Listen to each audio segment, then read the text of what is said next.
pada saat Mulyadi sedang menulis disertasi, pada saat membutuhkan uang untuk membayar SPP, tapi menjadi bagian dari timnya Ibu Husnul dan Pak Nazar, ada yang mensuap saya tidak mendapatkan gaji atau menjadi konsultan yang bayarannya gede, cuma dapat makan siang makan malam kayak gitu di Borobudur, di Hotel Borobudur Bu ya, dengan IT. Seperti itu, maka punya ujian untuk dibayar, untuk ada orang yang akan bayar kalau mau melakukan.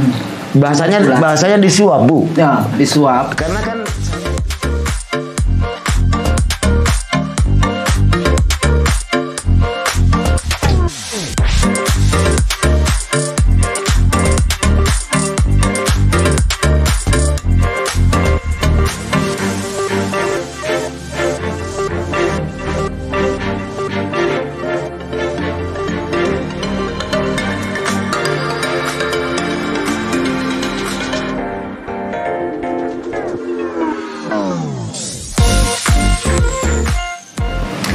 Bismillahirrahmanirrahim. Assalamualaikum warahmatullahi wabarakatuh. Selamat datang, kita bertemu lagi dengan acara baru namanya Indonesian Doctors Club. Ini menarik sekali karena kita punya banyak sekali pengalaman, punya banyak sekali mahasiswa yang sudah menyelesaikan doktors, dan saya sendiri juga pernah bagaimana mengalami atau menulis disertasi di Sydney University waktu itu. Tapi kali ini saya tidak bercerita tentang diri saya. Saya ingin punya program ini program baru bersama dengan Mbak Nenok Warisman juga kayak gitu. Under Nenok Warisman Management, kita punya program baru namanya Indonesian Doctors Club di Husnul Maria Official. Nah, apa temanya? Temanya bagaimana kita memanjat menara Gading. Nah, kalau kita lihat saya pernah menjadi ketua program pasca sarjana di Universitas Indonesia Ilmu Politics. Jadi ada jatuh bangun bagaimana yang namanya melihat mahasiswa menyelesaikan tesis S3-nya atau doktor atau disertasi S3-nya. Kali ini kalau kita lihat dunia pendidikan itu banyak sekali yang dituliskan, ada yang timnya, ada yang tahu-tahu sudah dapat doktor, dan dengan mudah juga doktor honoris causa dengan mudahnya. Bahkan saya pernah menolak menjadi tim untuk doktor honoris causa karena saya tahu bagaimana mahasiswa ilmu politik Universitas Indonesia bekerja luar biasa untuk mendapatkan disertasinya atau lulus disertasinya, mendapatkan degree S3 ilmu politik di Universitas Indonesia. Nah, kali ini saya akan mengundang salah satu mahasiswa yang juga dosen dulu dari Unhas, sekarang juga dosen di Universitas Indonesia, dan juga co-dosen dengan saya di beberapa mata kuliahnya. Waktu itu saya jadi co-promotornya, namanya Dr. Mulyadi. Selamat datang Pak Mulyadi. Assalamualaikum. Waalaikumsalam warahmatullahi wabarakatuh Bu. Begini Pak Mulyadi, kita akan share, kita akan bagi pengalaman para mahasiswa menulis disertasi S3-nya. Terutama hari ini kalau kita lihat kan banyak sekali pengalaman yang enak, pengalaman suka dukanya menulis disertasi. Dan pemirsa Indonesian Doctors Club ini, Dr. Mulyadi ini disertasinya menjadi disertasi terbaik di Universitas Indonesia. Jadi makanya kenapa untuk awal dari program ini kita undang Pak Mulyadi. Mul, ini susah juga karena saya kenalnya sejak dia mau masuk jadi mahasiswa S2, jadi seperti dosen kepada mahasiswanya, tapi sekarang menjadi kolega kayak gitu tim di beberapa mata kuliah di pasca sarjana Universitas Indonesia. Jadi saya panggilnya Pak Mulyadi aja biar enak kayak gitu Pak Mulyadi, apa pengalamannya? Kalau dulu kan pada saat mau kuliah S2, ini menarik ini ceritanya. Istrinya juga daftar, dua-duanya diterima, Tapi saya katakan, istrimu ini pinter sekali. Istrimu dululah yang kuliah. Kamu nanti yang menjadi supporting sistemnya, yang membiayai istrinya. Tapi akhirnya dua-duanya kuliah S2, kemudian lulus, dan Pak Mulyadi ini kemudian melanjutkan S3, dan sekarang istrinya baru kuliah lagi di S3. Nah, Pak Mulyadi, suka dukanya ini apa ini menulis disertasi? Itu di luaran banyak sekali yang dituliskan disertasinya. Kemudian ada yang katanya membeli. Kan sekarang banyak sekali itu yang namanya ruko-ruko membuatkan tesis, membuatkan skripsi, membuatkan disertasi. Lah ini bagaimana waktu pengalaman Pak Mulyadi? Saya pikir Bu ya, pertama di tempat ini saya sapa Ibu ya, karena penggunaan penyapaan saya dengan Ibu itu di kultur Bugis itu sangat kultural sifatnya. Jadi tidak sembarang orang disebut Ibu, ya, sama dengan tidak sembarang disebut Bapak. Jadi ada orang itu berkarir hanya untuk disebut Ibu, ya, dia berkarir hanya untuk disebut Bapak, karena dia terhina kalau disebut namanya biasa. Ya, dipanggil. Jadi nggak bisa di luar negeri dong. Nah, jadi dia misalnya kalau Mul, sini kamu Mul, itu orang terdekat sekali, sudah dekat sekali. Tapi kalau dia tidak terkenal, dia disapa, itu dia biasa Bu, disapa Pak.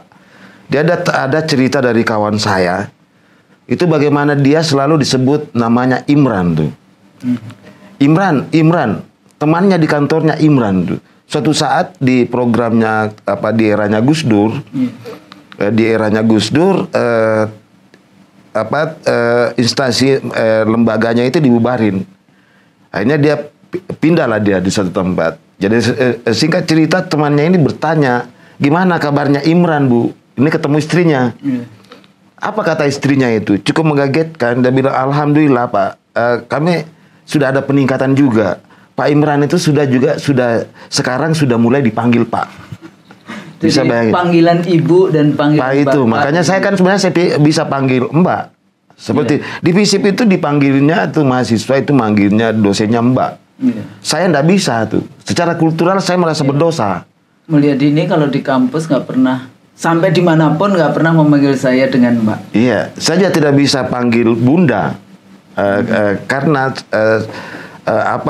nanti itu Ibu itu sudah terangkum semuanya, penghormatan, kemuliaan saya berikan di situ. Terima kasih. Jadi kalau saya bilang nanti Bunda, itu hanya saya memposisikan saya sebagai Ibu sebagai orang tua, saya sebagai anak, sehingga dalam hal tertentu saya bisa lancang, ya saya bisa lintas batas di etika, sehingga saya kelihatan kurang ajar. Itu tabu di dalam kultur Bugis itu. Nah baik, saya pikir ini programnya programnya Mbak Neno ya. Mbak Neno juga itu sebenarnya saya itu fans saya itu ngefans betul. Penyanyi Neno Warisman. Saya senang. Saya sama istri saya itu selalu saya bilang. Saya juga bersyukur bisa ketemu dengan saya panggil Mbak ya, karena saya kedekatan nih. Jadi kalau saya panggil Ibu nanti lain lagi situasinya kan. Jadi saya bilang ini loh anunya, ini lagunya nih, saya senang. Ini filmnya nih. Sampai istri saya bilang, kamu kok kelihatan orang jadul itu, orang dulu itu kan. Karena itu kan film-film dulu memang. Jadi anak-anak baru sekarang itu kelihatannya kalau saya sebut bahwa saya sempat loh ikuti film-filmnya itu. Nah, itu dianggap sesuatu saya sudah berumur gitu. Jadi dia seolah-olah bayangannya saya sudah lansia itu kan, sudah lansia. Oke. Nah, saya kembali ke situ Bu ya tadi. Itu masih introduction-nya, sekarang ke. Saya sedikit memang agak karena gini, ketika orang berpikir tentang kuliah ya untuk kuliah S2 dan S3 sesudah S1 itu sebenarnya tidak terpikirkan itu gelarnya. Tidak terpikirkan gelarnya. Yang terpikirkan itu adalah syarat untuk memperoleh gelar itu. Harus menulis skripsi. Ya, nah itulah saya bilang tadi. Harus menulis disertasi. Nah ya, jadi kita membayangkan bahwa akan menulis nanti. Karena syarat untuk memperoleh gelar akademik itu ada karya akademik, karya ilmiah akademik. Ya, dia mana tujuan penulisannya. Itu berbeda dengan tujuan penelitiannya, juga berbeda dengan penelitian-penelitian yang lain tuh. Jadi karena persyaratannya harus diterima secara akademik gitu. Jadi penelitian-penelitian yang kita kerjakan ini bukan penelitian pesanan. Ya kan, sehingga nanti ada penelitian ini berguna bagi instansi, belakangan itu. Nggak ada yang terpikirkan. Nggak perlu itu. Sarannya kepada perkembangan ilmu pengetahuan. Yang kedua, karya yang bikin nanti ini menjustifikasi kita sebagai ahli, gitu kan? Nah, kenapa misalnya saya itu berpikir, saya bukan karena motifnya saya mau jadi ahli satu-satunya di Indonesia, karena setelah yang sampai saya baca, mohon saya dibantu nanti, ya para pemirsa kalau mendapatkan karya itu, saya belum pernah menemukan orang di Indonesia itu yang linear penulisannya seperti saya. Saya masih menganggap diri saya sekarang salah satunya itu yang menulis militer dan politik itu di S1, S2 dan S3 itu. Nggak ada. Saya belum itu. Yang saya dapat itu S1-nya lain, S2-nya lain, ya S3-nya baru. Atau S2-nya baru, S3-nya enggak. Nah, saya konsisten di situ. Nah, satu hal sebenarnya yang saya hadapi ini karena waktu itu kan saya untuk lanjut, saya sudah dosen. Dan berlaku aturan di universitas saya bahwa dosen muda itu harus sekolah di luar negeri. Nah, itu di luar negeri. Ini juga nanti menjadi hambatan bagi studi saya, ya, karena dianggap saya membangkang gitu. Nah, saya paham betul bahwa ada beberapa teori di militer itu yang sedang diuji itu, ya, termasuk teori tentara profesional.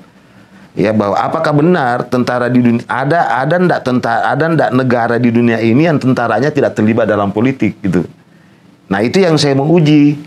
Nah, kebetulan ya memang kalau istilah arah studi saya kan memang ke Amerika dengan Inggris. Itu yang diharapkan oleh universitas saya waktu itu kan, karena saya kan dosen itu ikatan dinas ya. Jadi sejak mahasiswa kami memang sudah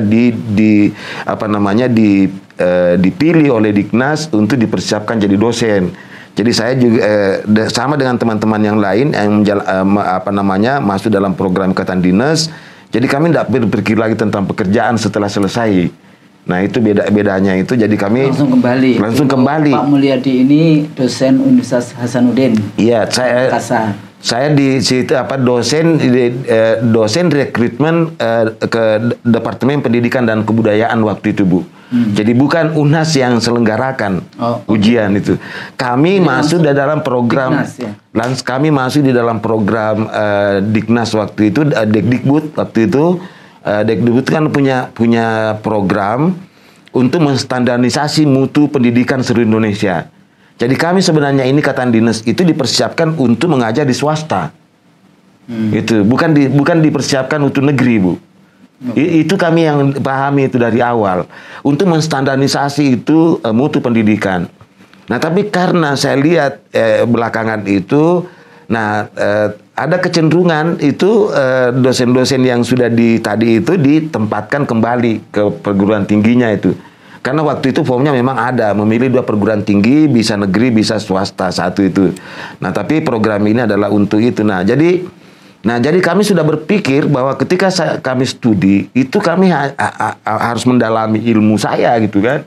Nah, saya berada di dalam rumpun ilmu politik. Nah, kan, rumpun ilmu politik itu kan di Indonesia itu termasuk rumpun ilmu yang sebenarnya itu penting, sangat penting, tapi tidak disadari itu. Ya, tidak disadari. Termasuk saya, kan saya ini kan dari Eksat, Bu. Iya. Jadi kalau waktu mengambil S2 dan S3 di UI, itu sebetulnya sudah ikatan dinas. Sudah ikatan dinas. Saya sudah dosen, Bu, waktu itu. Ya, dan kenapa saya ambil UI itu? Pertama, itu memang nasionalisme saya sebenarnya itu. Nasionalisme, kenapa? Karena saya bisa menulis. Saya bisa menulis militer juga, militer dan politik di negara lain.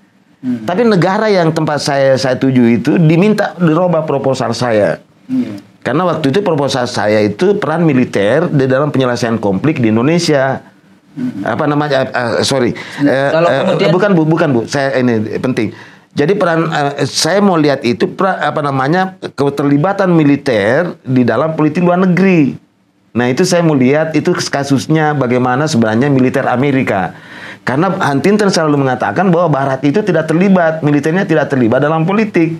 Iya, kalau bicara tentang politik dalam negeri. Karena fungsi pertahanan keamanan, militer terutama, dalam sistem politiknya Amerika itu di tingkat negara federal. Jadi itu emang fungsinya begitu. Untuk politik luar negerinya itu ya pertahanan keamanan itu.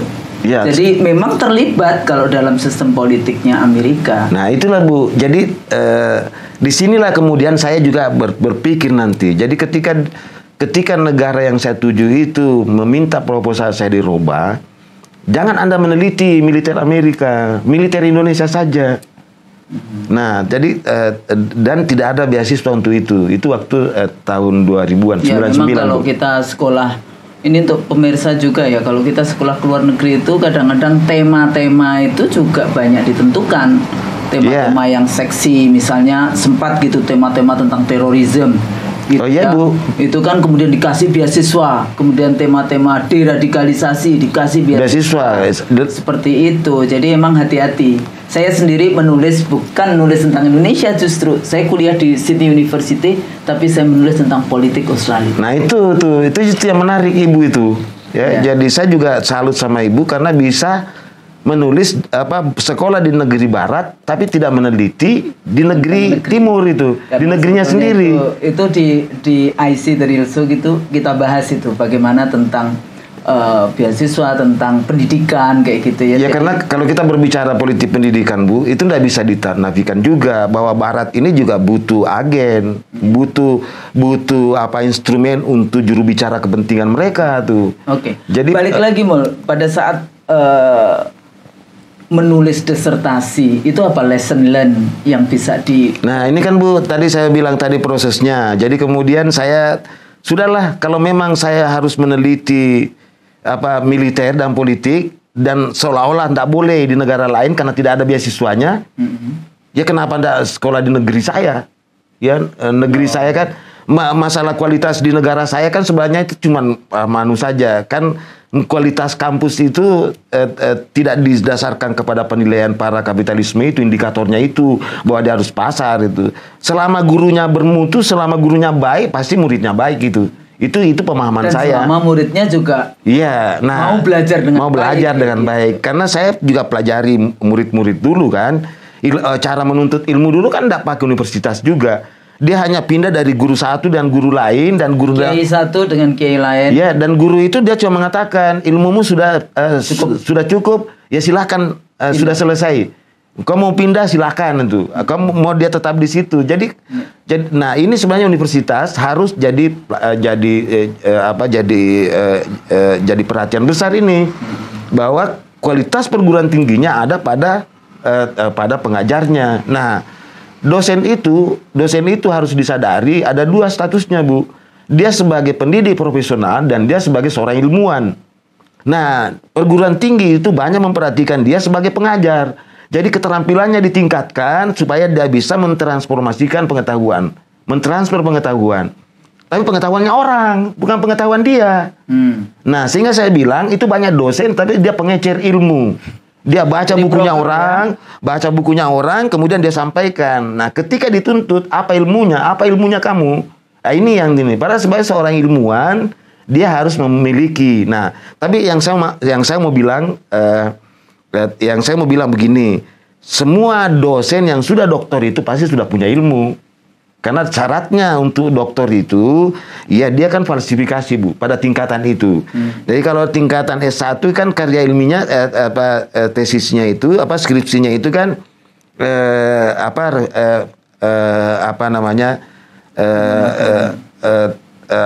pengujian saja. Jadi terbukti tidak terbukti. Jadi verifikasi. Nah, tingkat S2 itu revisi. Tingkat S3 itu falsifikasi. Nah inilah yang dipahami sebenarnya sudah membayangkan dirinya bahwa ketika saya sudah sulit menulis di waktu tesis, betapa sulitnya nanti di deskripsi tadi, betapa sulitnya nulis di S2. Kalau kita sudah nulis itu sulitnya nulis di S2, ya betapa sulitnya itu di S3. Nah, saya rasakan itu. Kenapa? Karena saya selalu membayangkan bahwa ini adalah keahlian saya. Ya, ini karya ilmiah nanti menjadi justifikasi keahlian saya. Kan seorang dokter itu biar ratusan buku dia tulis, ya dia tidak bisa gunakan buku itu sebagai dasar keahliannya, ya tetap itu disertasinya, tesisnya itu dasar keahliannya. Itulah jadi masalah, Bu. Makanya selalu saya bilang sama siswa, hati-hati memilih itu. Karena itu orang akan mengatakan kamu ahli apa, itu Jadi, dengan melihat waktu itu Mulyadi kepingin menulis tentang menjadi ahli militer karena S1 dan S2 itu sudah saya militer. Sudah itu, Bu. Saya sudah bilang tadi, kan saya berpikir begini. Ya, biarlah saya memilih sedikit tapi dalam dan luas. Oke. Karena memang prinsipnya kan S3 begitu. Ya, ilmu itu menjadi kecil sekali tapi dia harus digali secara dalam dan luas itu. Jadi beda kalau S1 kan dipelajari berapa mata kuliah, tapi tidak ada yang mendalam. Ya, tapi yang perlu di-share kepada pemirsa ini Ya tentang pengalaman. Nah, ini sebenarnya yang saya mau individu itu bagaimana sebetulnya dari mulai memilih topik, kemudian metodologi, kemudian juga isu-isu yang personal. Kadang-kadang menulis disertasi itu tidak hanya bicara kemampuan intelektualnya, tapi juga isu-isu hubungan. Karena kan menulis disertasi itu kan sendirian. Kita punya promotor, punya kopromotor, yang kemudian kita harus berhadapan dengan tim penguji. Nggak cuma satu orang. Nulis buku lebih mudah. Anda nulis buku diterbitkan kayak gitu ya, tidak perlu ada yang menguji. Tapi kalau menulis disertasi itu kan ada rangkaian ujiannya aja sampai 5 kali diuji, dari mulai proposal, kemudian hasil penelitian, kemudian terbuka, tertutup, terbuka ya. Dari yang sebelumnya juga, sebelum proposal itu sudah ada kolokium yang harus diuji oleh banyak orang. Nah, di dalam proses itu apa yang bisa di share gitu ya, dibagi dengan yang saya tapi sebenarnya kalau saya bercerita ini, Bu, nanti ngeri-ngeri juga orang gitu kan, ngeri-ngeri juga orang sekolah gitu kan, ngeri-ngeri juga itu karena betul-betul saya penelitian. Ya, dalam artian kata ini loh yang jadi, namanya dokter yang beneran ini gitu kan. Saya sekolah benaran ya, karena membuat saja proposal S3. Saya tidak bicara S2 ini, Bu. Ya, karena S3 kan aja. saya kan S2 di UI juga, S3 juga di UI itu. Sebenarnya sama juga, sama perasaan saya sulitnya di S2 dengan S3 tuh. Kenapa? Karena semuanya karya ini dipersyaratkan untuk mendapatkan gelar. Itu yang jadi problem itu. Kita tidak bisa dapat gelar magister ya ilmu politik, tidak dapat gelar doktor ilmu politik kalau tidak menulis karya ilmiah. Dan menulis karya ilmiah ini, diceritakan bagaimana. Nah, nih penulisannya ini kan saya terus terang aja, Bu ya. Saya membantu teman, 9 orang saya bantu teman untuk doktor. Begitu mudahnya kalau orang lain cari solusinya itu. Tapi giliran saya sulit. Ini membantu bukan menulis. Oh, enggak boleh, haram. Ini karena saya dosen. Lagi nanti membantu dianggapnya menuliskan. Tapi jangan, enggak. Benar, Bu. Itu ada fenomena diskusi, memang juga. Kemudian topik, membahas topiknya. Ya, gitu kan. Itu yang saya masukkan tadi. Solusi, jalan keluar. Nah, itu gimana? Tadi kan yang pertama itu memang memang kebanyakan mahasiswa tidak tahu sebenarnya inti yang harus ditulis. Apa saja unsur-unsurnya yang harus dipenuhi untuk sebuah karya itu juga banyak yang tidak tahu. Nah, kalau diberitahu, barulah dia penuhi dari situ tuh.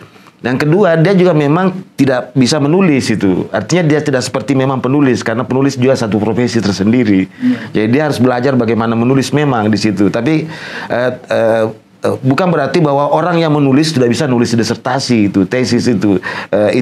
Itu hanya perangkat saja untuk mempermudah. Nah, tapi yang saya mau bilang di sini bahwa menulis disertasi itu tidak seperti yang dibayangkan orang, ya, karena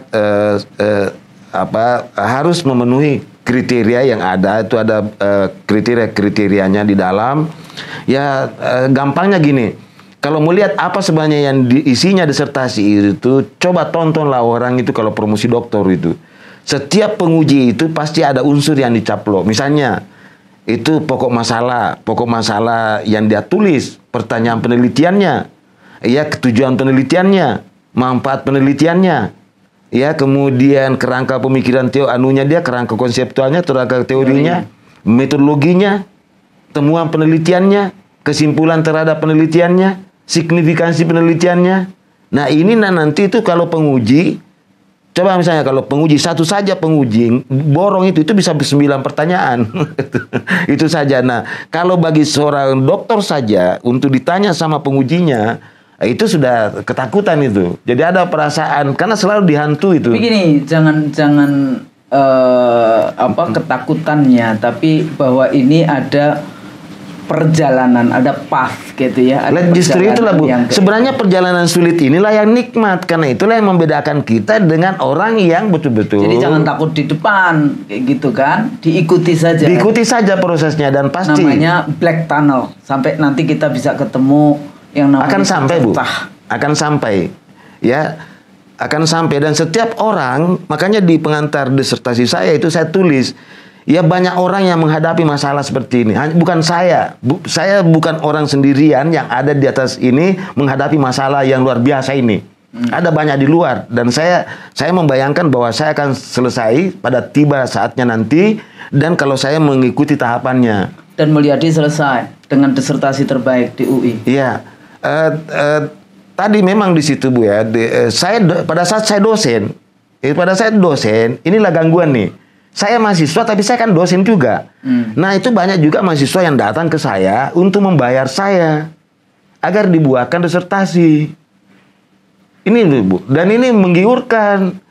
Iya bayarannya 300 juta ya, ratusan juta ke atas itu. Iya, dan tentu ya tentu. Jadi banyak ya praktek-praktek itu. Ada praktek itu Bu, ada praktek itu. Karena saya diperlakukan itu minta tolong, tapi bukan dari teman-teman dari UI ya, gitu. Jadi karena dia tahu saya bisa membantu dari mulut ke mulut barangkali, ada yang datang itu minta ketemunya di hotel lah, minta ketemu di kampus. Okay. Nah, tapi saya berhadapan dengan etika dosen, nggak boleh. Saya bilang sama dia gratis itu. Anda datang ke rumah saya bikinkan teh, ya, saya bikinkan kopi, saya layani Anda dengan baik, Anda bisa menulis dengan baik, tidak perlu bayar saya, dan selesai juga, saya ambil jamin, karena tahapannya saya sudah tahu bahwa ini yang Anda lakukan, tahap ini pasti selesai. Nah, tapi kalau mau dibuatkan, di samping saya merasa berdosa, ya karena saya melanggar. Ya Anda juga itu tidak percaya diri untuk menyandang gelar doktor itu. Apa dukanya? Nah itu kan sebenarnya duka ini Bu yang saya banyak orang ini kan bisa bayangkan. Duka ya, sukanya. Seperti misalnya gini, kan salah satu itu saya hadapi tadi ya, saya selalu ingin mempertahankan apa yang saya mau tulis gitu. Ya apa ini sebenarnya. Apa judul tesismu? Saya militer dan politik. Ya saya bidang saya disertasi saya itu militer dan politik. Jadi saya ini kan di Indonesia ini satu-satunya militer satu-satunya jenis militer di dunia. Indonesia ini. Kenapa penelitian saya di Indonesia? Ya kemudian saya pilih itu tadinya kan saya mau milih militer barat, itu keterlibatan militer barat di dalam politik global, politik internasional dengan studi kasusnya tentara Amerika itu. Militer Amerika, karena saya melihat itu ada diplomasi kapal induk gitu kan. Jadi di mana kapal induknya berada, di situ ada negara yang terancam di situ. Itu yang saya lihat itu sebagai orang yang mengkaji militer. Nah, ketika saya mengkaji militer Indonesia, di situ saya sudah tahu bahwa militer Indonesia itu hanya 3 di dunia yang berada di dalam tentara revolusioner. Hanya Indonesia, Aljazair dengan Israel. Tapi pada saat ketika itu mau dipisahkan lagi, ya Indonesia ini satu-satunya di dunia yang menganut jenis tentara revolusioner profesional. Jadi ini memang jenis tentara yang unik ini. Ini juga harus diterangkan.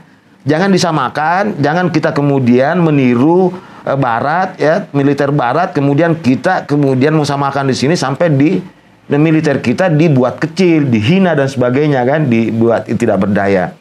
Nah, mengenai itu memang ada prosesnya Bu. Kalau masalah yang itu, ya Ibu kan sebagai pembimbing ya, tentu nanti hanya mendengar cerita-cerita dari yang dibimbing. Nah, yang dibimbing ini kan sebenarnya kan ada juga tuh macam-macam. Ada juga pingin itu dari rumah, itu mereka sudah gemetar berhadapan dengan Ibu itu. Ya sampai di sini tuh. Mudah-mudahan tidak banyak dicoret itu kan. Nah, saya ceritakan aja. Ini ada 3 kawan saya. Ini ada 3 kawan saya di atas saya nih. Senior saya, tapi tidak bisa menyelesaikan studinya dengan baik. Akhirnya sama-sama dengan saya tuh. Ya, tidak usah saya sebutkan. Nah, itu dicoret. sama-sama tiga-tiganya ini Bu, tiga-tiganya ini menyerahkan draft disertasinya kepada promotor ya, profesor kami ini. Nah, ya ibaratnya itu dipanggil lah dia. Ini draftmu. Dia terima lah ini Bu. Nah, dua orang ini itu langsung kelihatan loyo sekali. Karena dia lihat yang satu itu penuh lipatan, yang satu penuh coretan.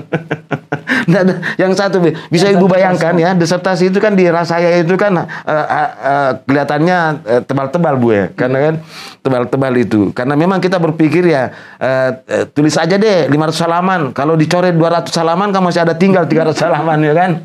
Atau ya begitulah kita mahasiswa ini. Tulis deh 300 halaman dulu. Ya kita beruntung nanti dicoret separohnya. Ada yang tertinggal 15 halaman. Nah ini kawan saya tadi 3 orang ini Bu. Itu ibarat menerima surat amalnya itu. Yang dua ini langsung lemas. Karena yang satu penuh coretan, yang satu penuh penuh lipatan.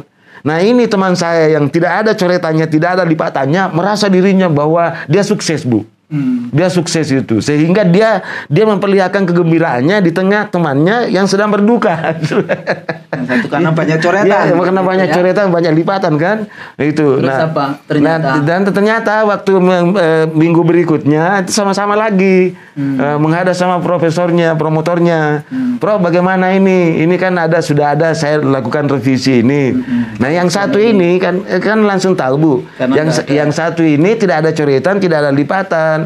Prof, saya merasa bersyukur, alhamdulillah tidak ada coretan, tidak ada lipatan itu. Ini promotornya langsung bilang, itu disertasimu itu, kalau saya mau coret, itu habis tinta saya itu. Kalau saya mau lipat, capek tangan saya, jadi tidak ada lipatan, tidak ada tinta, harus diganti. Akhirnya kayak itulah Bu, kawan saya itu sempat mengalami shock, kemudian sakit ya. Dan dalam perkembangannya kami memberi semangat dia bisa bahwa penulisan disertasi itu memang harus ditempuh dengan cara-cara yang baik ya. Kita harus ketemu, konsultasi, kita juga harus jadi sebenarnya di dalam proses konsultasi itu juga kita sudah dilatih menjadi manusia sabar. Kita dilatih untuk ada konsultasi, harus sabar di dalam konsultasi, mendengarkan masukan, jadi harus dibuka. Salah satu penyebabnya saya kan itu Bu, itu sebenarnya tuh saya tidak sadar bahwa saya sudah berkali-kali diperingatkan agar menghilangkan itu. Tapi kan Ibu kan tahu saya sedikit agak ngeyel ya. Nah, karena gitu. Nah saya sadari itu. Setelah itu kok kenapa bisa ini ya, proposal saya ini sulit masuk. Sudah mau hampir 2 tahun ini sudah tidak ada perkembangan. Ini saya tahu di sini letak kesalahannya nih. Ya kan, padahal sehari-hari selalu saya sampaikan kepada teman, kamu ndak usah dulu merasa sok doktor, merasa profesor gitu, seorang orang hebat. Sudahlah, apa yang dia sarankan kamu oleh promotormu, kopromotormu, dan pengujimu itu aja kau tulis, itu sudah selesai, itu tugasmu itu. Pasti, saya jamin kau selesai. Tapi kalau kau tambah dirimu sendiri, kau juga berpikir. Nah ini yang dialami oleh teman-teman saya Bu. Ya tapi kan nggak boleh juga. Tetap aja untuk bisa mengikuti pemikiran penguji. Ya kan ini kan berbeda pendapat Bu. Berbeda pendapat Bu. Betul itu berpikir tadi. Mulai dari proposal kan sudah berpikir. Di ujianmu. Waktu penguji luarnya bicara tentang judul. Terus kemudian memberikan masukan judulnya. Oh saya ingat. Semua pada diem, semua tidak ada yang berani bicara. Terus saya nyeletuk di situ. Itu mah judulnya novel. Gitu. Saya ingat betul. Wah, itu saya sempat juga saya shock gitu karena kan saya paham di dalam dunia penelitian itu untuk kualitatif judul pun bisa dirubah di saat-saat akhir itu. Cuman kan saya kaget ketika dia bilang apa Bu itu yang sehingga Ibu bilang itu mah judul novel. TNI di persimpangan jalan. TNI di persimpangan jalan. Sementara kan saya judul militer saya kan depolitisasi. Militer dan politik ya, studi kasusnya pelaksanaan fungsi pembinaan fungsi pelaksanaan pemerintahan daerah oleh Komando Teritorial TNI Angkatan Darat, itu Koter ini. Dan ini memang salah satunya di dunia yang ada nih, dan bisa menjadi contoh besok di negara-negara lain itu. Dan untuk menghadapi situasi perang asimetris ini di Indonesia akan jadi rujukan. Nah itu celakanya Bu. Indonesia punya konsep, punya teori, tidak dipraktekkan. Malah tentaranya sekarang dimasukkan dalam baraknya. Jadi Indonesia sekarang dipenjara di baraknya sendiri. Jadi sebetulnya ini sudah ke arah epilog ya, tapi sedikit tesismu jelaskan, mungkin menarik bagi pemirsa kayak gitu ya. Ini menarik sekali tesisnya, makanya bisa menjadi tesis terbaik nih, jadi disertasi terbaik di UI. Nah, balik lagi yang tadi, isinya ini kan satu-satunya model tentara ya di dunia ya, model kayak gitu dengan struktur paralel birokrasi. Jadi tentara Indonesia ini kan punya kekuasaan sampai strukturnya paralel dengan birokrasi. Tapi dengan dipisahkannya TNI dengan politik, dilarangnya berpolitik dan sebagainya. Nah ini apa ini sekarang yang terjadi hari ini? Jadi kan gini Bu, jenis-jenis tentara itu juga memang menentukan karakteristiknya itu. Tetapi tidak kemudian ya, kita tidak kemudian dengan satu pakem bahwa militer dilarang berpolitik itu kemudian menjadi dasar untuk merubah jenis tentara kita yang sangat bagus ini. Kalau menurut saya ya, karena ini juga apa indikator bagusnya? Kelihatan tentara kita itu kan salah satunya di dunia yang menganut tentara revolusioner profesional. Revolusionernya adalah dia lahir di dalam rahim negaranya sendiri. Dia bersamaan lahir negaranya. Jadi dia tidak dibentuk, dia membentuk negara, dia berasa ada di dalam situ, sehingga dia tidak merasa dirinya diperalat oleh politik. Dia tidak ada itu. Makanya revolusioner dia, karena itu orientasinya dia keselamatan bangsa, keselamatan rakyat. Sama sebenarnya polisi kita polisi revolusioner itu. Cuma beda kelahirannya. Kalau semua kan negara yang dijajah itu polisinya tetap harus lanjut Bu, tidak dibubarin. Ya, kalau militer itu bubar. Misalnya Kenil bubar, Peta Heho bubar. Nah baru kita membikin tentara. Nah tentara kita ini dia lahir bersamaan dengan hampir bersamaan lahirnya negara. Dan dia ikut dalam mempertahankan negara itu dengan substansinya negara itu. Makanya dia bentuklah itu tadi kita dulu yang pertama tentara keamanan rakyat, baru tentara keselamatan rakyat, baru tentara republik, baru tentara nasional, baru angkatan bersenjata Bu. Jadi tahapan ini memang berbeda kita, bahwa makanya itu kalau rakyat itu sedikit terluka, ia merasa dirinya ditindas, apa itu selalu minta pertolongan sama itu tentara itu.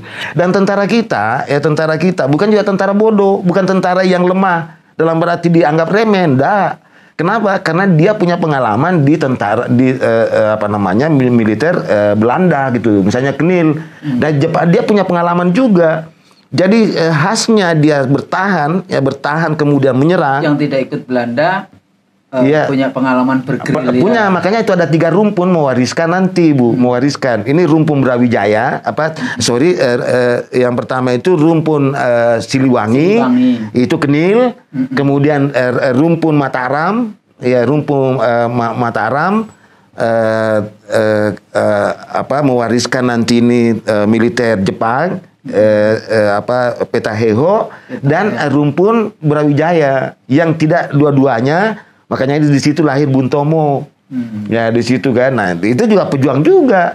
Coba 10 November dia ada di situ. Nah, 3-tiganya inilah memang dalam prosesnya untuk mempersatukan memang sulit. Tetapi ada visi yang mempersamakan dia. Bahwa dia adalah tentara rakyat, dia adalah tentara republik, dia adalah tentara nasional, dia adalah tentara keamanan rakyatnya. Nah, karena itu disayangkan sekali kalau negara ada upaya untuk merubah itu.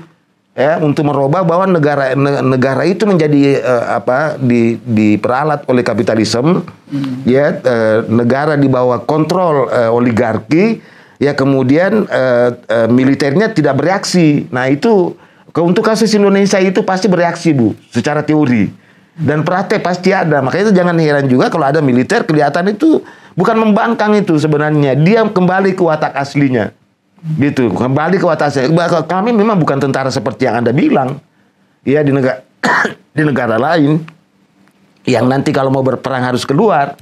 Oh, tidak seperti itu. Kalau waktu itu teori yang membuktikan teorinya siapa? Itu teorinya Paul Mutter, Bu. Karena kan ada tiga rumpun teori itu. Teori tentara profesional itu Huntington mengatakan bahwa semakin militer itu profesional, ya semakin dia hanya berada di baraknya dia itu tidak terlibat di dalam politik. Nah, kemudian dia buktikan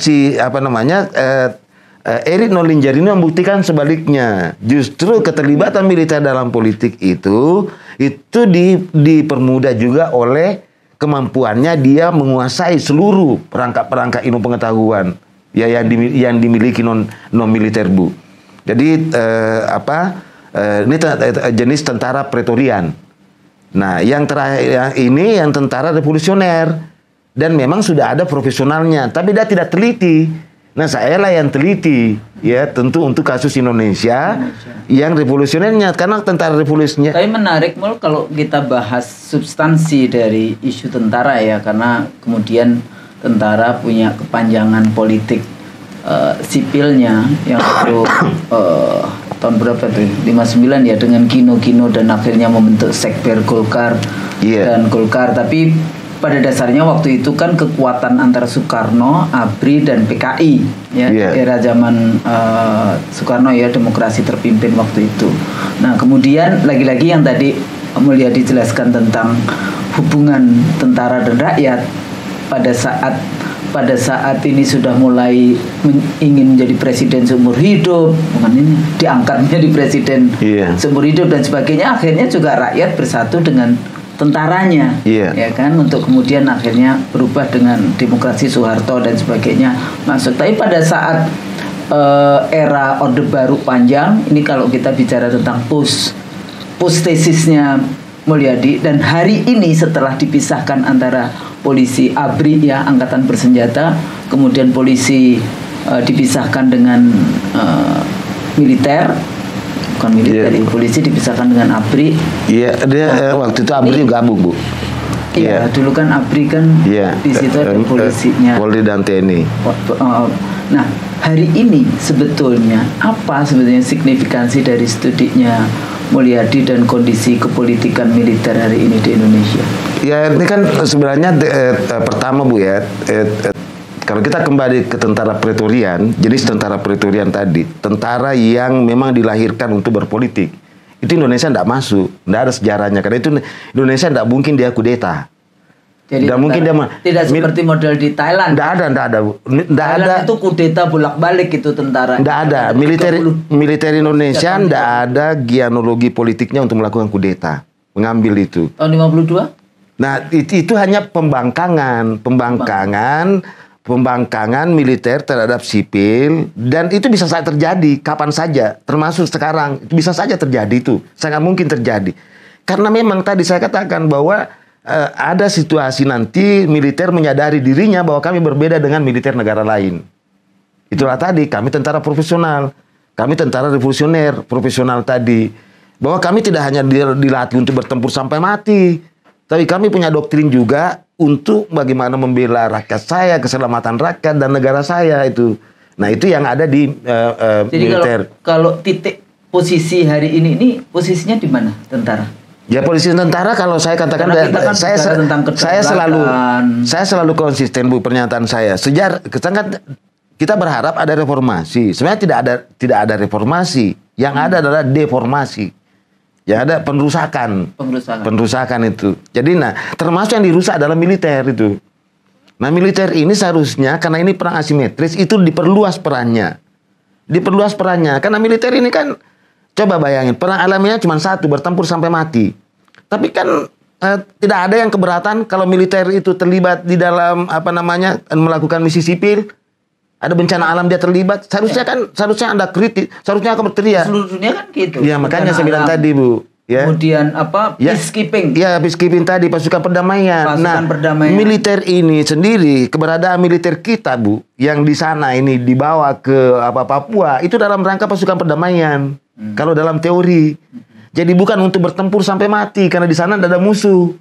Dia adalah pasukan perdamaian. Dia mendamaikan situasi di sana. Nah, pertanyaannya, kalau militer kita dilarang ke Papua untuk melakukan misi itu, fungsi itu, apakah kita mau mengundang negara lain? Militer negara lain? Seperti hanya yang di Indonesia sering diundang. Dan yang bagus itu ya, sekarang peacekeeping itu mana? Korea Selatan. Nah itu Bu. Kenapa Korea Selatan bagus? Itu militernya Korea Selatan, itu peacekeeping di Afrika. Itu Korea Selatan yang banyak berperan. Ya kan memang sih sebenarnya Bu, kalau ini kan sekarang orang sudah mempelajari betul bahwa ternyata militer kan tidak bisa hidup dengan fungsi alamiahnya, sama dengan polisi kan. Polisi sekarang kan hanya fungsi alamiahnya cuma 3. Patroli, dia keliling ke rumah saya untuk menjaga badan saya dan harta saya. Jadi keselamatan saya tuh, kemudian lalu lintas dan detektif kriminal. Tapi kan dengan banyaknya undang-undang yang lahir, maka membengkak juga tugasnya itu. Bahwa malah seolah-olah dia adalah penegak undang-undang gitu. Padahal sebenarnya hanya sebenarnya lembaga yang bersangkutan itu nanti dia menyampaikan kepada polisi kan. Ya, nah tapi karena ini ada prinsip di situ, makanya polisi itu kalau nembak nggak boleh kepala kan? Nah iya, kalau itu tadi memang makanya dari awal disertasi saya juga. Ya, ceritanya kalau polisi itu nembaknya nggak boleh kepala, polisi itu nembaknya kaki, melumpuhkan. Habis itu dibawa ke pengadilan, kan kayak gitu. Iya, memang pendekatannya. Tapi kalau tentara lain. Ya kalau tentara harus nembak, kalau dia fungsi alamiahnya, ya sudah berbicara tentang coerci, kekerasan, kan kekerasan yang diabsakan adalah membunuh, dan dia harus mengidentifikasi bahwa itu adalah musuh negara. Gitu. Nah, ketika dia tidak mengidentifikasi musuh negara, tapi dia keluar di baraknya ada 2, yaitu tadi, kalau dia sebagai pasukan perdamaian, dia misi sipil. Indonesia sebenarnya bagus loh di pasukan perdamaian posisinya. Bagus Bu. Tapi yang nggak bagus justru sekarang ini menjaga kedaulatan negara sendiri. Nah itu kan kebijakan politik. Makanya saya bilang tadi, jangan selalu militer Indonesia dong disalahkan. Politik. Ya politik dong. Kan selalunya di politik itu kan, maka saya bilang tadi, pertahanan itu ditentukan oleh politik, keamanan itu ditentukan oleh politik, ekonomi itu ditentukan oleh politik. Nggak usah lah, omong kosong itu. Ekonomi baik kalau politiknya buruk gitu. Jadi hukumnya juga sekarang. Makanya kalau di hukum lebih saya katakan, Anda jangan selalu mengatakan hukum. Apa yang Anda maksud dengan hukum? Hukum itu ya dalam pengertian kecil. Hukum itu dalam pengertian kecil urusan jaksa. Pengacara dengan hakim, dan kalau diperiksa ternyata jaksanya lulusan S1, ya kan, ternyata hakimnya S1, dan itu itulah hukum. Tidak seperti itu, dia hanya eksekutor saja. Sama dengan ketika ada kebijakan politik bahwa ya gembong narkoba harus ditembak mati, maka yang nembak mati itu hanya eksekutor saja. Nah, tapi untuk menentukan seseorang ditembak atau tidak, itu kebijakan politik itu. Nah, jadi saya katakan tadi bahwa hukum itu adalah produk politik, ekonomi itu adalah produk politik itu, sosial itu adalah produk politik, agama itu adalah produk politik. Kalau politik mengatakan singkirkan agama, tersingkir agama itu. Kalau politik mengatakan dekatkan agama sama negara, itu dekat itu. Nah, itu makanya begitu. Harusnya. Nah, ini kan temanya Ibu ini kan memanjat di Menara Gading. Iya. Ya kan, memanjat di Menara Gading. Karena kita kan selalu mengatakan, selalu ada. Ya ini saya kok merasa risih juga melihat ini. Kok dia doktor, ya kok dia intelektual, tapi sering melecehkan dirinya sendiri secara tidak langsung. Dia mengatakan teori. Itu kan teori. Jadi seolah-olah mengatakan bahwa kalau teori dia tidak tahu praktek, Bu. Padahal bangunan teori itu berasal dari kumpulan-kumpulan praktek. Kayak gitu. Nggak cuma satu praktek, kumpulan-kumpulan kasus, kumpulan-kumpulan praktek. Kita seringkali juga memang dihina seperti itu. Padahal dengan teori itu mempermudah kita membaca. Jadi membacanya bukan yang ini Ibu Budi, ini Bapak Budi. Bukan teori itu, Bu. Saya bilang tadi, teori itu tidak gampang. Teori itu sangat sulit karena kita harus mengkonseptualisasi hubungan variabel dengan variabel yang lain. Ya, kita harus mengkonseptualisasi, kita harus mengabstraksikan, kita harus mengeksplanasikan, mendeskripsikan, dan kita harus memprediksi gitu. Jadi pekerjaan teori, terus kalau kenyataan yang ada tidak tahu, itu kan sulit. Nah, yang saya harapkan ini tuh kan sebenarnya bagaimana teori-teori itu digunakan yang sudah standar itu mengontrol kehidupan yang ada. Karena kan teori ada memang teori yang tidak bisa diganggu lagi seperti misalnya militer ya. kalau sudah orang angkat senjata untuk melawan negara, ya militer dong harus terlibat. Itu teorinya seperti itu. Jangan misalnya gerakan angkat senjata untuk meruntuhkan negara, ya kemudian dikasih oleh polisi, itu keliru itu kan. Teorinya memang menyimpang kalau itu. Nah, yang saya masukkan tadi teori standar tadi bahwa untuk tapi itu keputusan politik itu. Ya, itu keputusan. Nah, itulah saya bilang polisi tidak berpolitik. Ya, polisi tidak berpolitik, tentara tidak berpolitik. Dia hanya menjalankan politik. Maka saya bilang tadi, kalau militer itu dia keluar ada masalah, ya otoritas sipil di atasnya yang salah. Karena dia memegang kontrol itu. Ya, kalau kayak kasus di Papua akhirnya kan sebetulnya kalau kita lihat isunya, isu separatisme kan kayak gitu. Tapi kemudian mau dilarikan ke keamanan. Oh, enggak bisa, Bu. Enggak bisa. Militer harus masuk di sana sebagai pasukan perdamaian. Yeah. Polisi enggak bisa menjadi pasukan perdamaian. Enggak bisa, Bu. Itu. Ya kan? Enggak bisa. Tadi kan saya katakan ada 3 fungsinya. Tapi kalau yang tadi Mulyadi juga bilang tentang ini sudah bagaimana menulis ya, jadi teorimu berkembang terus atau mengimplementasikan apa yang kamu pelajari. Nah, sekarang gimana dengan isu keamanan ekonomi? Misalnya kayak masuknya banyak TKA. Nah, kan itu ya itulah saya bilang tadi, Bu. Jadi operator juga seharusnya kan tentara dilibatkan. Ini tadi diperluas. Nah, kan pemahamannya kalau militer itu terlibat di situ, itu dianggap saya harus ingatkan ya, negara fasis itu, ya, fasisme itu negara polisional, bukan negara polisi, bukan negara militer itu. Jadi kalau itu berbicara ya, mana yang lebih bahaya? Mana yang lebih bahaya, polisi daripada tentara? Lebih bahaya kalau bicara politik ya. Karena polisi kan punya 2 nih, punya KUHP-nya juga, punya 3, Bu. Satunya lagi? Punya senjata, hukum dan birokrasi. Itu Sampai bisa. tingkat desa. Jadi, tapi ini pun juga polisi itu berpolitik kalau itu otoritas sipilnya juga lemah. Makanya itu harus diperkuat. Otoritas sipil ini kalau di Indonesia itu presiden dengan DPR. Jadi kalau ada masalah di polisi, berarti yang bertanggung jawab itu DPR dengan presiden. Ya. Jangan salahkan polisi. Tentara. Begitu juga tentara. Kalau ada yang bermasalah di tentara, berarti DPR dengan presiden yang bermasalah. Jangan militernya yang dihajar itu. Nah, nanti negara kita justru kacau, justru menjadi lemah. Karena moralnya, ya polisinya moralnya dia jatuh karena dihina oleh masyarakatnya sendiri, warga negara, gara-gara politik tadi, ya kan? Nah, karena untuk memperkuat kekuatan militer, kepolisian, tata politiknya tadi, coba kan pembangunan kekuatan militer itu ada di Istana kok, ada di Senayan, ada di Merdeka Barat itu, enggak ada di Cilangkap. Jadi untuk membeli pesawat tempur apa dan sebagainya tidak ada.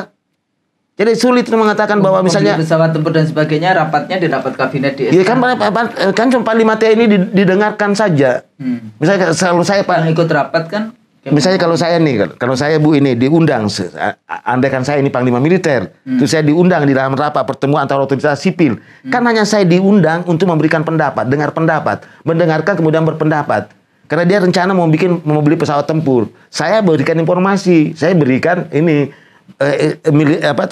Jenis pesawat tempur seperti ini ada bahayanya, ini keuntungannya, ini kelemahannya, karena mereka tidak tahu, ya kan, dia hanya tahu bahwa dia harus membelikan yang canggih, yang bagus, ya kan, tapi dia harus penggunanya kan saya yang pakai, Bu. Kalau saya pakai kan dia belikan baju, tapi ukurannya itu dia harus panggil saya, ukuran bajunya berapa, L atau M yang cocokkan supaya jangan kelihatan kebesaran atau kekecilan. Jadi balik lagi, kalau tadi disertasi studi tentang militer, sebetulnya banyak sekali yang bisa dijelaskan ya, terutama hari ini dengan kepolitikan kita hari ini ya. Terus biasanya kan masyarakat secara luas cuma menyalahkan tentaranya. Gini Bu ya, ini yang penting diketahui oleh pemirsa nih. Apa itu? Setiap negara di dunia menginginkan negara lain aman. Ya. Polisi. Ya. Peran polisi itu. Soalnya kalau nggak aman, kita yang terancam, individu. Tetapi hampir semua negara di dunia, hanya negara gila, hanya negara yang pemimpinnya yang tidak tahu, ya, hanya pemimpin lemah.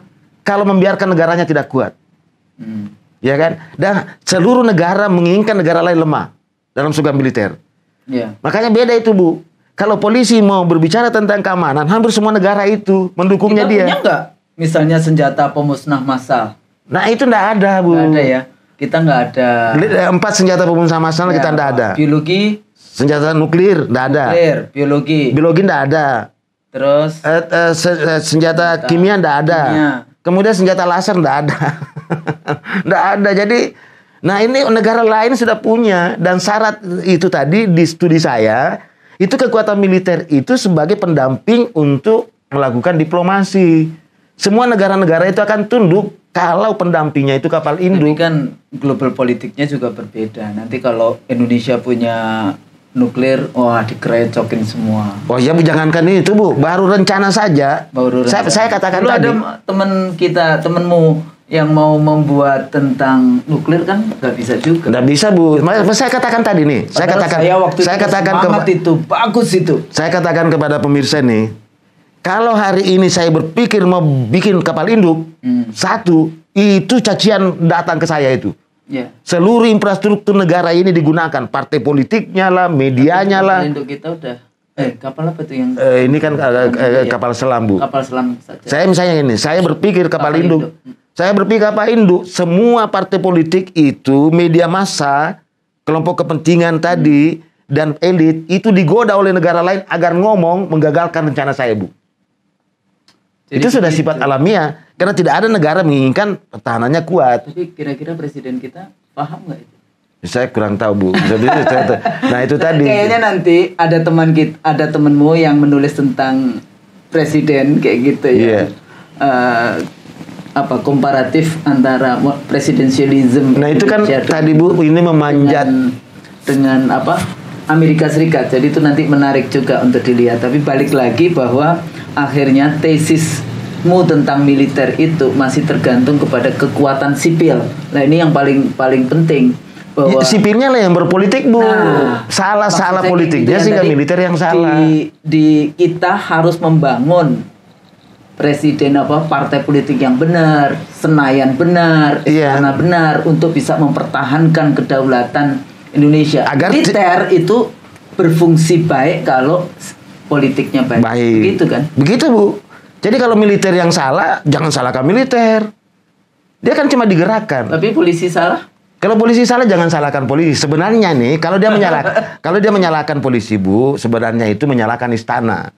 Oke. Dia salahkan istana, dia salahkan Senayan. Polisi ini sekarang masih rapat di kabinet militer. Makanya kan saya selalu, Bu, saya katakan tadi, jadi urusan pembangunan kepolisian. Jadi apa ini Masukan saya nih, ada cuma 3 kan? Menteri dari dulu kan kita bicara tentang perlunya menteri pertahanan dan keamanan. Saya di eranya Pak Harto masih bagus, kan cuma disatukan. Sekarang kan sama sekali dibuang. Jadi saya selalu kata, tidak akan pernah selesai masalah ini kalau tidak dibuat satu kementerian keamanan. Karena kementerian keamanan inilah yang berbicara tentang pembangunan kekuatan kepolisian dan penggunaan kekuatan kepolisian. Jadi polisi masuk kementerian ini? Masuk. Oke. Jangan dihukumkan kalau sedikit polisi mau dihukumkan, mau dibawa ke Kementerian Luar Negeri. Dalam negeri biasanya. Selalu Bu, mau dihukum. Kan enggak bagus juga itu. Karena kalau model di Australia atau di Amerika, polisi itu bukan di negara federal, polisi itu di negara bagian. Iya, tapi pada prinsipnya dia kan cuma satu tadi, melaksanakan 3 fungsi alamiahnya tadi. Patroli, detektif kriminal, dan lalu lintas. Tapi kalau masalah ini, makanya tadi. Tapi karena struktur, sejarah keamanan, sejarah model kepolisian dan tentara di Indonesia kan agak sedikit berbeda. Karena kita kan sistem pertahanan semesta. Iya. Karena sistem pertahanan semesta, polisi juga dipersiapkan juga menjadi kekuatan perlawanan. Dia juga kombatan, Bu, sama dengan saya nanti. Ya kan, saya juga kombatan itu. Karena itu saya harus masuk konskripsi. Jadi harus ada Kementerian Keamanan. Harus ada Kementerian Keamanan. Terus ada satu lagi, Mul, yang saya juga selalu berpikir, tapi pendek aja. Bagaimana dengan rakyat terlatih? Nah ini kan sebenarnya dari dulu Machiavelli salah satu yang membuat dia kenapa digelari dia bapak militer modern karena temuannya namanya konskripsi, wajib militer. Dia sadar betul bahwa ketika dia menggunakan prajurit bayaran mengkhianat. Bayangin itu. Maka itu ada tentara pencari keuntungan. Tentara pencari keuntungan ini siapa yang bayar dia itu. Nah ini yang dikhawatirkan untuk negara-negara yang masuk ke dalam persaingan global. salah satunya yang diincar itu adalah polisinya dan tentaranya. Karena itu saya kasar kalau saya katakan begini, Bu. Hati-hati tentara dan polisi. Kamu itu diincar untuk dijadikan centeng. Itu bahasa saya. Itu kan pertanyaan Mulyadi waktu ketemu seorang jenderal. Oh iya, itu hanya sebenarnya itu waktu itu tunjukkan kepada saya, adakah jenderal yang tidak jadi centeng, kan gitu kan? Enggak, pertanyaan saya sebenarnya itu, Bu, untuk mengingatkan bahwa untuk mengingatkan kepada hati-hati loh, ancaman terbesar bagi kamu itu tentara dan polisi, kamu dijadikan centeng. Itu. Jadi, Mul, sepertinya udah panjang nih kita bahas. Ya, cuma memang isinya substansi semua. Jadi sebetulnya pada saat menulis waktu kamu suka dukanya itu seperti apa, nggak punya duit tapi akhirnya Allah rezeki itu nggak akan ketukar, akhirnya dapat. Saya tidak berpikir itu, Bu. Saya tidak pernah berpikir tentang kesulitan itu sebenarnya itu. Finansial, meskipun itu selalu ada. Meskipun itu real, meskipun itu nyata-nyata real, ya. Tapi kan Ibu tahu kan, ketika saya tidak bisa bayar SPP, kan saya mau disuap. Kan saya ikut sama Ibu kan? Iya. Ibu jadi anggota KPU, saya ikut mau dikasih duit supaya bisa itu. Ibu jadi anggota KPU, Ibu anggota KPU, saya dampingi Ibu kan? Ini supaya clear juga di publik ini. Supaya clear juga di publik. Karena kan kenapa saya selalu katakan ke publik? Saya ikut tuh pemilu 2004. 2004 ikut. Iya, karena saya adalah ketua koordinator relawan. Saya di ruangannya ketua juga Profesor Nazarudin. Ya itulah saya bilang tadi. Kenapa? Karena Prof Nazarudin sebenarnya itu promotor saya. Rencana promotor saya, karena beliau sudah menulis tentang pemberontakan kaum Republik. Itu, Bu. Jadi, tapi karena beliau ada masalah sehingga saya itu. Tetapi saya tahu pemilu. Nah, satu hal yang di situ, Bu, yang diperhadapkan pada saya. Ini kan selalu saya diuji, Bu. Saya diuji. Ketika saya mau menulis skripsi sulit, ada orang minta dituliskan, Bu. Dan tanggung-tanggung itu. Saya bilang, itu yang kamu bayarkan kepada saya bisa gunakan membuat masjid. Tapi apalah gunanya saya bikin masjid kalau hanya untuk bertobat? Karena kan melakukan kesalahan. Tadi kalau saya bikinkan disertasimu. Disertasi juga begitu. Jadi dulu banyak sekali karena sering keluar masuk ruangan saya atau ruangannya Pak Nazar, ada peserta-peserta pemilu yang mendekati. Ada, Bu. Bayangin, Ibu ini kan Prof Nazar dengan Bu Husnu dan anggota ada kebijakannya luar biasa yang mematikan para kapitalisme. Yang ini pemirsa harus tahu apa itu, mengganti kotak suara kayu ke aluminium. Inilah menurut saya 11 peluru itu ada hubungannya dengan itu. Menurut saya, Bu. Jadi kita dulu waktu jadi anggota KPU dikirimi peluru 11. Yes. Ada 11 peluru karena saya tahu pelurunya. Karena Ibu waktu itu, Mul, kamu kan ahli militer. Ya, kamu studi militer, lihat dong ini pelurunya. Ya, saya identifikasi, kan saya beritahu Ibu itu. Ya, ndak usah Kalau yang kedua ada bom meledak. Ya kan di situ. Ya kan saya orang politik, Ibu politik, jadi kita sudahlah. Ini situasi ini. Ketika Ibu melaksanakan betul ya fungsi pemilu itu tadi ya dengan baik. Ya, kemudian banyak orang yang suka, ya sudah pasti, Bu. Nggak bisa diajak kong kali kong. Tapi intinya dia mau bayar saya, Bu. Pada saat Mulyadi sedang menulis disertasi, pada saat membutuhkan uang untuk membayar SPP, tapi menjadi bagian dari timnya Ibu Husnu dan Pak Nazar, ada yang mensuap saya, tidak mendapatkan gaji atau menjadi konsultan yang bayarannya gede, cuma dapat makan siang makan malam kayak gitu. Di Borobudur, di Hotel Borobudur, Bu, ya, dengan IT. Seperti itu, maka punya ujian untuk dibayar, untuk ada orang yang akan bayar kalau mau melakukan. Bahasanya disuap, Bu. Ya, disuap. Karena kan saya kan udah bilang gini, saya tanya, apa tujuan Anda mau ketemu Bu Husnu dengan Prof Nazar? Ya kan? Tujuan saya, Pak Mul, bagaimana caranya supaya aluminium itu tidak diterapkan?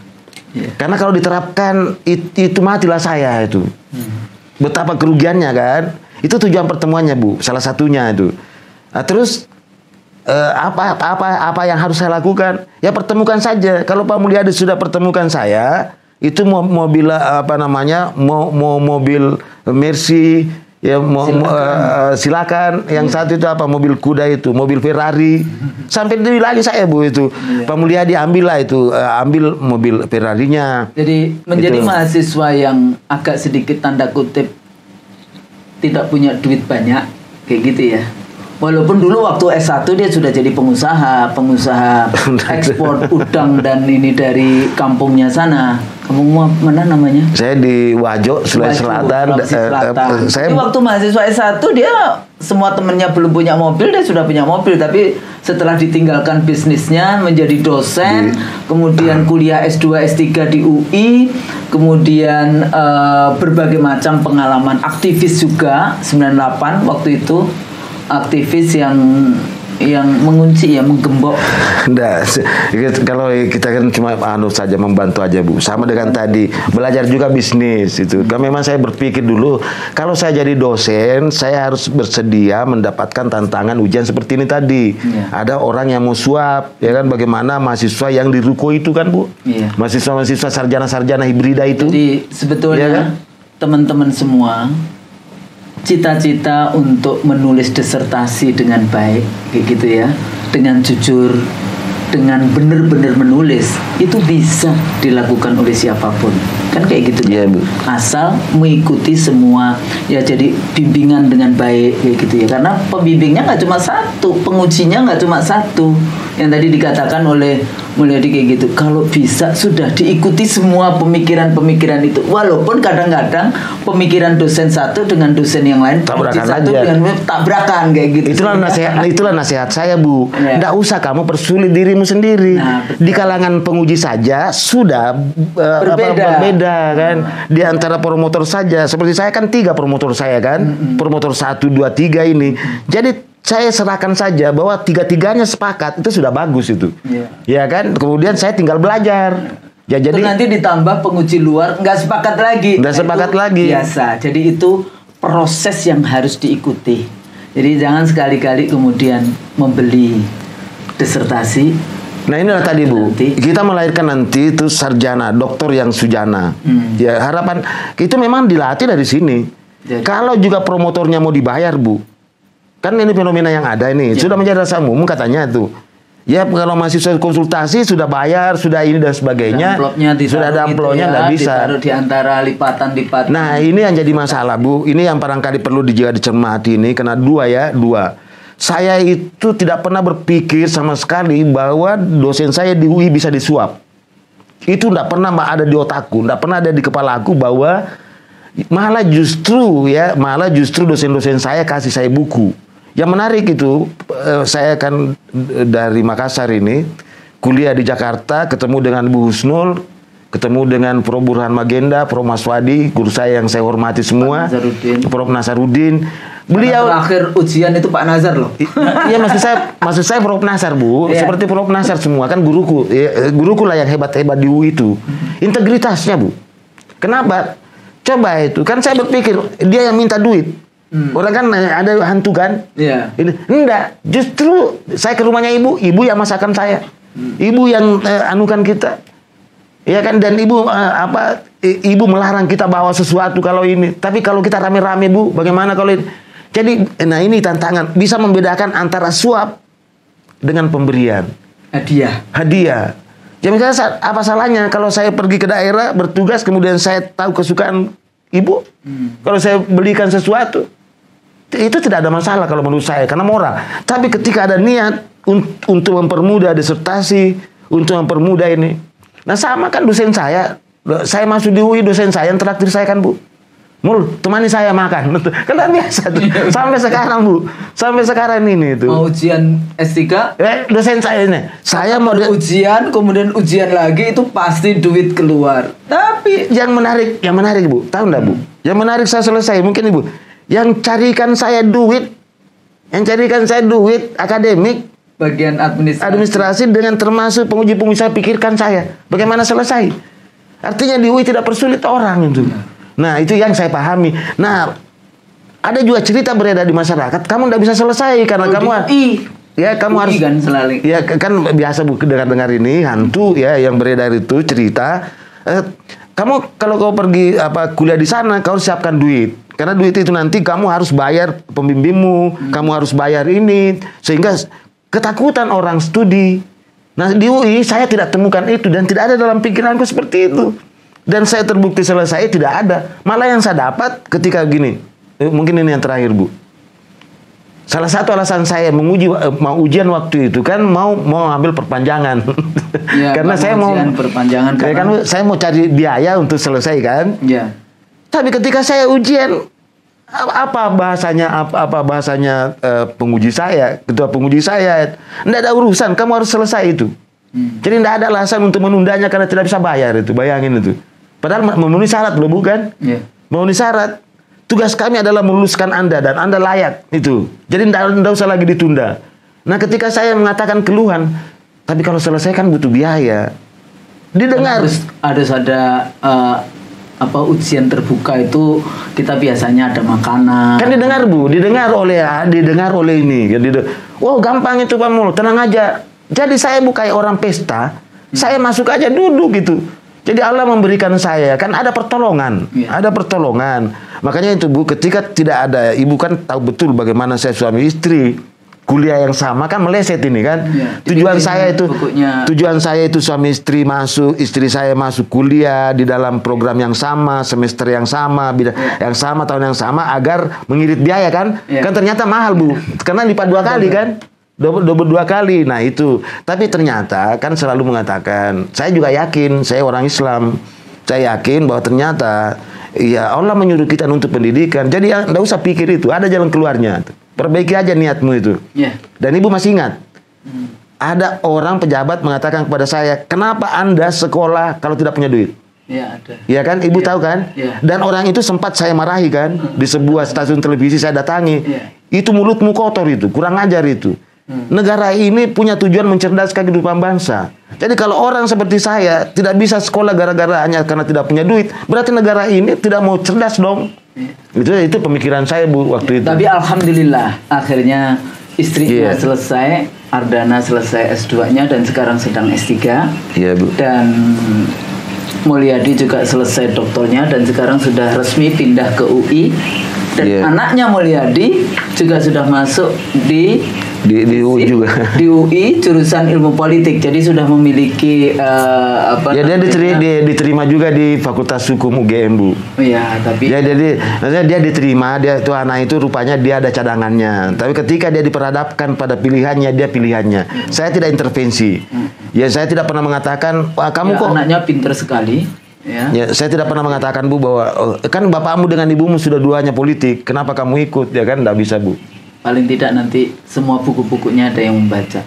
Jadi begitu pemirsa, kalau bicara dengan Pak Mulyadi, ini agak susah memotong-motongnya karena banyak sekali cerita, dari segi teoritiknya, pengalamannya, dan di dalam menjelaskan biasanya juga perspektifnya. Tapi nggak apa-apa.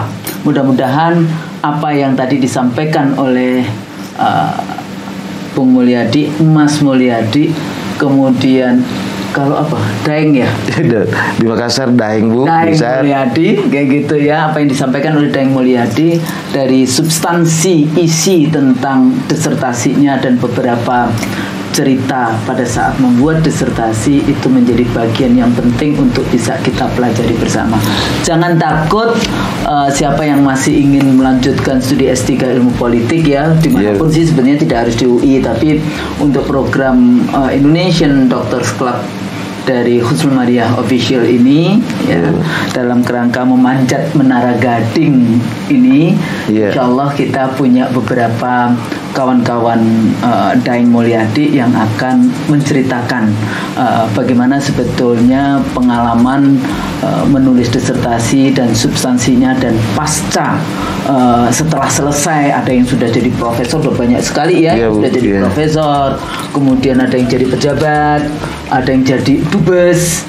Kan sudah banyak ya. Dubes di Ukraine itu saudara Yudi Krisnandi itu juga mudah-mudahan apa yang kita sampaikan ini bermanfaat untuk pemirsa semuanya dan menjadi apa? Memanjat itu pasti ada lelah, pasti ada capek. Tapi di situ enaknya kalau kita sudah sampai di situ. Sudah sampai di atas. Iya, itulah menara gading. Ya, iya, Bu. apa yang kita bahas hari ini, kalau kami salah kami mohon maaf. Assalamualaikum warahmatullahi wabarakatuh. Waalaikumsalam warahmatullahi wabarakatuh.